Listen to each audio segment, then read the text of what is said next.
What's good, all you demigods of the art world? Welcome back to the channel. I'm the 4D Owl, and today I'm going to be talking about how to understand your learning curve in drawing gestures, or to really draw anything really. I just want you guys to understand that not everyone's learning curve is the same, and I've seen a bunch of videos of people talking about, oh yeah, you got to do this, or you got to look for an artist that has a style like yours, or look at a bunch of artists. And I'm like, nah, that's not how it works, man, because I tried that and trash. All right, my art was trash. I was over here trying to be a young George B. Bridgman. Okay, by the way, George B. Bridgman, you guys need to get this book, all right? Because if you don't, I promise you I will find you. I have the super mega telescope. I will find anyone watching this channel, and when I do, I'm gonna come with a staff, and I'm gonna take you, give me your drawing hand, and your drawing hand is gone. But for real though, guys, get this book. This is an amazing book. I have several. Hold on, I'll show you guys where it's at. Let me show you something. Look at this. Look at this. I'm talking 1, 2, 3, 4, cuatro, cinco. I got like maybe 6, 7 books just by George B. Bridgman. Like, and they all can come in like specifics. If you want to learn how to just draw the head, get yourself heads and features and faces. If you want to learn how to draw those nice muscles and whatnot, get yourself a life drawing book. If you want to learn how to draw the cursed nine tails hand demon fox, get yourself the 100 handbook. Then you got the human machine, which just shows you how the body and joints interlocked and how the muscles work, yada yada yada. And then you've got anatomy, all right. And then last but not least, you've got the good old-fashioned how to draw clothes, because most of you out there are drawing your people either naked or either wearing robes all the time like some gothic, edgy kids in school. And we're done with that, all right? We're big boys now. We're in the big leagues.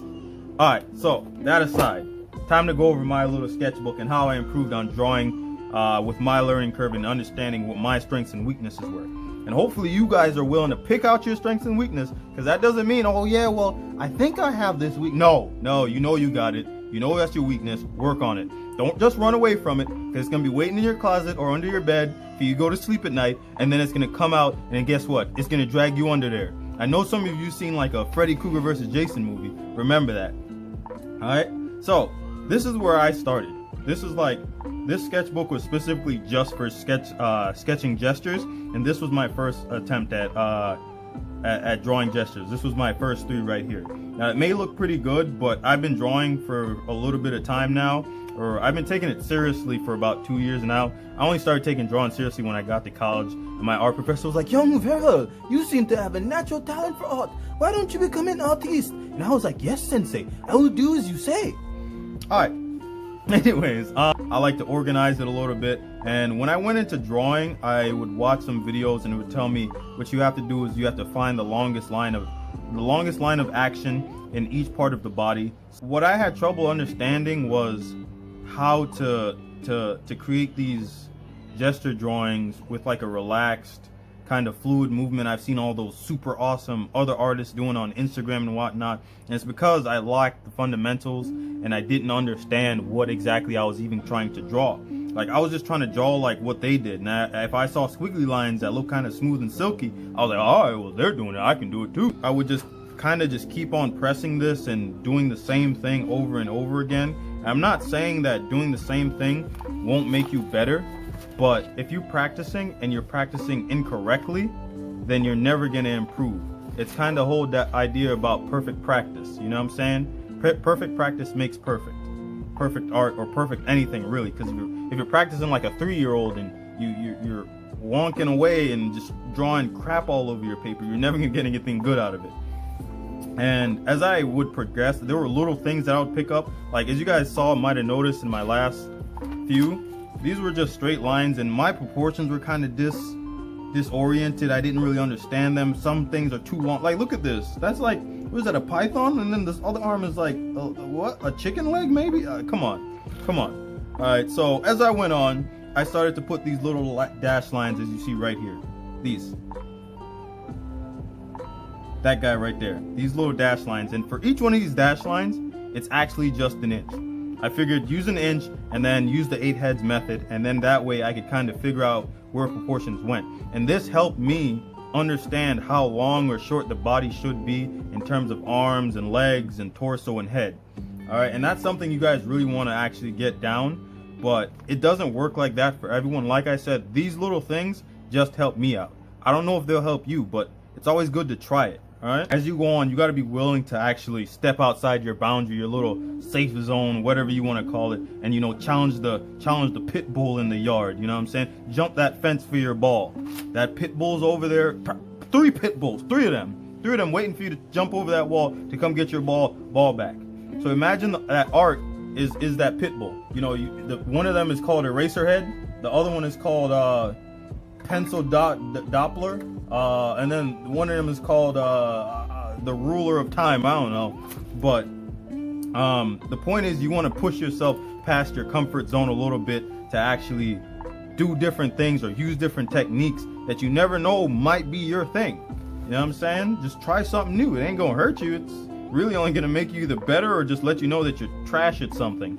So, and then if you're not good at something, you practice until you get good at it. You guys can see it's kind of slowly improving as I start to understand how to be more fluid with the lines. You know what I'm saying? My wrist is getting a little relaxed. And by the way, when you're doing gesture drawings, there are 2 ways you can hold your pencil. All right, and there were some things that I didn't notice until I really started practicing it on my own. So one of the ways they would show you how to draw when you're doing gesture drawing is to hold your finger like this. Hold your fingers like this, and this is how I do it. So I have my 2 thumbs here, right? I have this one here as the lead finger, and then this back one supporting the thumb, and I'll have the rest of these just kind of lined up like that. Now that's just the way I hold the pencil. Everyone can hold it a little different, but the point is, instead of doing this with your wrist, right? Instead of doing this wrist-like motion, what you're gonna do is keep your hand stiff. This is what I did. I would punish myself, and you know, I'm talking, your shoulder is gonna be on fire, bro. You're gonna be doing a whole workout. You're gonna punish yourself and only use your shoulder. Let me get some of that shoulder in there. See? It's just the shoulder. You're just gonna be using the shoulder. No arm. I mean, no wrist. No wrist, just your shoulder. Just use your shoulder and a little bit of your elbow. You know what I'm saying? And then you can get really curved lines, and then you can get big with it if you really feeling like it. But the moment you go to this and you're trying to do these really nice, beautiful water-like marks, this is what you're gonna get. I mean, I guess that's pretty good, but that's only because I've been practicing for a while. But like, imagine if it was something like that. All right, never mind. The example's over. But the point is, holding your pencil like this enables you to get bigger, smoother, fluid strokes instead of all these like chippy ones. Like, people will do this weird chippy thing where it's like, what is that? Like, you're trying to draw a circle and you're doing all this nonsense. I'm like, no, bro. I should. Where's my machete? I'm taking the drawing. That hand is mine. All right. That hand is mine. But that's one way to hold your pencil. Now this way is more used for when you're actually using, or when you're going for precision. So if maybe you need to get like a line precise. So say I'm doing like a cube or something, right? I'll hold it like this. If I want more precise lines, you know what I'm saying? Hold it like that. You get a little bit more precise lines out of it. Now look at that. And then that's when you can really use your wrist. Don't try to use your wrist when you're trying to do nice, beautiful, fluid strokes or anything like that. You know what I'm saying? Be a little loose, loosen up. That's how you kind of understand fluidity of movement and all that. All right, now we're getting to it. All right, so as I went on, I started to realize, man, you know, I'm listening to all these artists and tell me just practice how to do these fluid motions and find the longest line of action in the body. You know, from arm to arm, this is the line. From head to this leg, this is the line of action. That nice fluid line. They tell me if I just continue to practice every day, it'd work. But no one ever bothered to say, hey, you know what you can also do? You can also, before you draw your drawing in a gesture format, try drawing it in a three-dimensional format so you understand what your gesture is doing in a three-dimensional space. And if you can understand that in three-dimensional space, then you can definitely understand what's happening in a gesture drawing. And not only that, but it'll help so that your gestures don't come out all flat looking like a pancake. Like your gestures will feel like they got some bounce, some sort of three dimensions. Even though they're flat, they still got just a little bit of, like, they almost seem like they could be three-dimensional. So like you can see here, I started practicing squares and cylinders. Over here I started doing a little bit more, like right here I'd use cubes and rectangles and whatnot, and then I'd come over here and try to draw my gestures so I can get that kind of feel in. You know, you get a little feel, a little little oomph before you get drawing. All right, and then as I went on, I decided it's best to try to keep your art a little bit neater. You know what I'm saying? Don't do all the, or it's not even neater. It's don't choose quantity over quality. Like before, I was just drawing as many gestures as I could, as many shapes as I could, but they were all coming out like trash. Like they literally came out of a skunk's rear end. All right. Like it wasn't good. So I decided, all right, maybe I'll choose quality over quantity. And I know I've heard people say, oh yeah, gesture drawings are supposed to be like 30 seconds. I'm like, 30 seconds? I was like, oh yeah, this is a grandmaster artist. He knows what he's talking about. And then as I'm drawing, and they say you'll improve when you're doing these gestures really quick to just get the pose down, I'm like, my gestures are coming out terrible. Like this is when I was trying this, and it's just, it didn't feel good to me. It didn't look good. My lines were kind of chippy. I was kind of scared. You can kind of see it in my strokes a little bit. Like these lines weren't like, oh yeah, this and voila and ooh, all that. No, they were rigid and whatnot. The little things that you do that you feel like improves your drawing, then do it. If you did something that made your drawing look 10 times better than your last drawing, go ahead and practice that same thing again, because it will come in handy as you go on. And I mean, I ain't gonna tell you it's gonna get better overnight, because it's not, bro. It's gonna be blood, sweat, tears, maybe a little bit of depression, you know what I'm saying? You might burn a few notebooks here and there, but it'll eventually get there. And look at this. Like, look at this sketch compared to this one. And this is just like a sketch later. Like, I mean, I did do other doodles before, before I did this, practicing in other sketchbooks and stuff, but like, look at the difference between these drawings, right? These drawings are alright, they're alright, they ain't nothing beautiful, you know, ain't nothing special. But then you look at these ones, it's like, okay, these proportions look a little bit better. These look a little more fluid. This actually looks like a human thigh. Like that could be a really, you know, it's really fluid. It looks like this person's really pulling that pose off. Same thing over here, you know what I'm saying? And I didn't even need my, as you can see, I didn't even need my my little markers to do it. It's like eventually the things that you do that make you better will start to catch on manually or automatically, and you'll just start doing it. You won't even need to think about it anymore as you go. And then same thing here, you know what I'm saying? I'm starting to get a little better, and I'm going along with the flow. A lot of tips from other YouTubers, other artists say, oh yeah, one of the first things you want to master is gesture drawing, because that'll help you with understanding the fluidity of the movement and the body and the muscles. And it does, don't get me wrong, it does. But for me, I had to start out understanding three-dimensional shapes, which is what it just personally helped me out. Understanding what things can do in 3 dimensions helped me go and do things in gesture drawing format. Or even if you're like not interested in like 3-dimensional, then try anatomical drawings. Those ones still have a little bit of 3-dimensionality to it. But if you try to go straight to anatomy drawings that are like 3-dimensional and got some pop to it, you're gonna have some trouble if you don't understand perspective. And perspective is one of the most important things. This right here, this was just something that sometimes you'll get bored. This is a great example of when you get bored of drawing what you're practicing, because it's like, bro, I don't want to draw gesture drawings every day. They're boring. They might not look that great, whatever. So it's always good to take a break. Don't burn yourself into the ground doing the same old boring crap every single time you touch your sketchbook. Nobody wants to do that. Like, you just got to bounce back right here.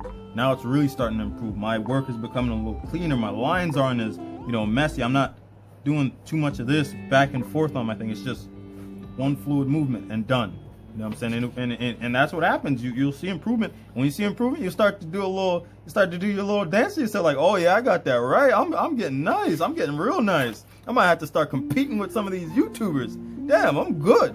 Right? And it helps your confidence. Things like that will help your confidence. So, you know what I'm saying? Continue, push yourselves. Don't ever let anyone tell you that you can't, or don't tell yourself that you can't. Definitely don't tell yourself that you can't. That's the worst thing you ever want to do to yourself. It was a little sloppy, you know, the booty's kind of gone, and then this leg is kind of weird looking, and then this arm, I don't even know what this arm is doing. Can't tell if it's wrapping around, but you know, it improves. And then over here, I came back a little bit. I was like, I don't really like that one. Sometimes you just got to go back and try something different. Maybe this angle is just too tough for me.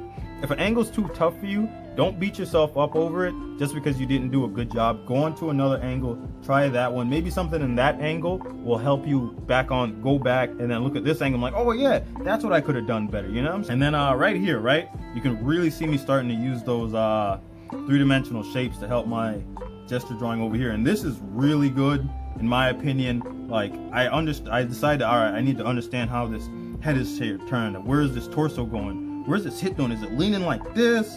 Or is it going forward like this? Or is it going down like this? The chest, same thing. Your gesture drawings get a little better when your three-dimensional drawings get better. If three-dimensional drawings is what help you, then do it. If anatomical drawings is what helps you, then do it. As long as it helps you improve on something else, then it's always good to practice it over and over again until you feel like you don't need to practice anymore and it becomes something automatically that you can do. Start getting good at one thing, you tend to want to go on to the next thing, right? Which is what I did quite often. I'll go on to the next thing and I'll get so excited about that, and then I'll forget everything I learned in the last 2 weeks or 3 weeks ago. Like, it's like sometimes it can blank out, so that's why I like to draw these shapes in the three-dimensional format and then go do my gesture drawings, because if all you do is gesture drawings, you're eventually going to forget this. That way you get a little bit of practice in both of them. You know, when you start to transfer from one style or using one method to another, it can cause a lot of confusion on where you are to go next after you do that, unless you understand what exactly you're trying to do after you say you do three-dimensional shapes and then you do gesture. It's like you come to a stop like, oh well, now that I'm good at gesture, what am I supposed to do? All you gotta do is go on the internet and ask, like, what do you do after mastering gesture? Then they'll tell you, all right, try anatomy drawings, try practicing that. And then with the anatomy drawings, it's not like you're just gonna cut off all what you learned before. You know, split your paper into 3 pieces maybe. If you got a bigger sheet, you know, get a bigger sheet, split it into 3, and then start off with your three-dimensional drawings, then your gesture drawings, and then the final drawing of the subject that you're looking at. It's always good to change up your shapes. Like, I went from using squares, and today I was this day, whenever day this was, I was like, yeah, you know what? I'm feeling like a cylinder right now. I feel like I'm a cylinder, maybe a circle, something with an ellipse in it. So I started using these ellipses to kind of understand the face and the torso. I mean, I don't think it helped me really. It just kind of helped me improve ellipses, but not really drawing the figure. When you really get into it and you really start improving, it really will take less and less attempts at what you're trying to draw as your subject.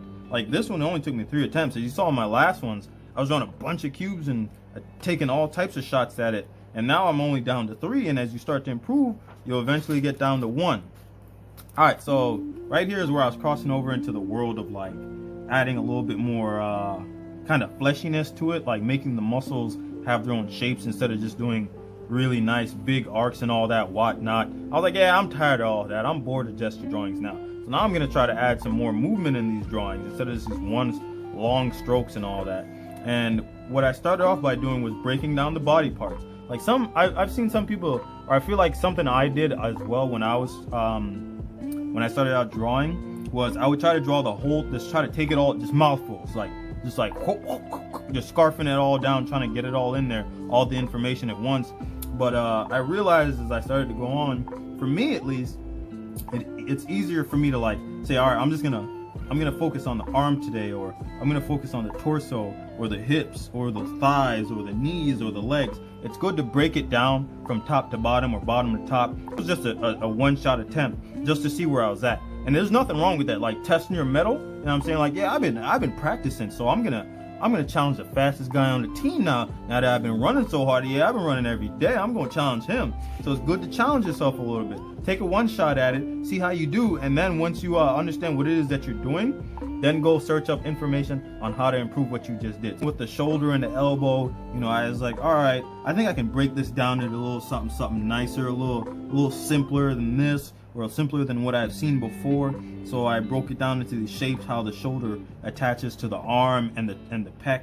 And then once I kind of got a better understanding of that, I started, you know, smoothing out these lines. You know, there obviously some of these are a little more rigid, and then some of these are a little more smoother. And then same thing over here when I came down to the forearm, you know, I broke it down into cylinders. I was using cylinders a lot. Obviously, I think cylinders work best for like the limbs, the arms, the legs, etc. And then, you know, I would strip it down to like, well, what's the front of the arm like and the back of the forearm? Like, what are those 2 chunks of meat shaped like? And then what do they look like when they're brought together as a whole? It just goes back to like, oh yeah, well, it's time to understand what it looks like in parts, and then coming back to make it one thing. And then when you start getting better at that, it's basically rinse, wash, repeat. Just like washing a dish. You wash your dishes and you do it over and over again until they're sparkly clean. You know, you you sketch your drawings over and over again until they start to refine themselves. You start getting a little bit better. You know, you might be a little stiff because you might be thinking, all right, I'm taking on something new. I'm trying to reduce how much practice shots I take at it, or practice attempts before I do the real thing. I'm like, all right, I'm just gonna jump into it. I'm gonna really look at my gesture though, or my subject, understand what my subject is doing, and put everything I've learned into the test. You know, throw it into the pits of the depths and whatever, and test your metal. And then as you start to go, obviously you improve. But that's honestly all I have for you guys today. I hope you guys enjoyed this video. I want you guys to leave a comment, a subscription. Let me know what you guys want to see next. Turn on your notifications. Also, guys, go ahead and check out my Instagram page at 4D Owl, you know, hoot hoot, and go ahead and take a look at my finished artwork. I'm sure you guys will like it if you're actually watching my page. I've got all types of sketches and doodles. I've got some digital art up there, and I'll see you guys around, all right?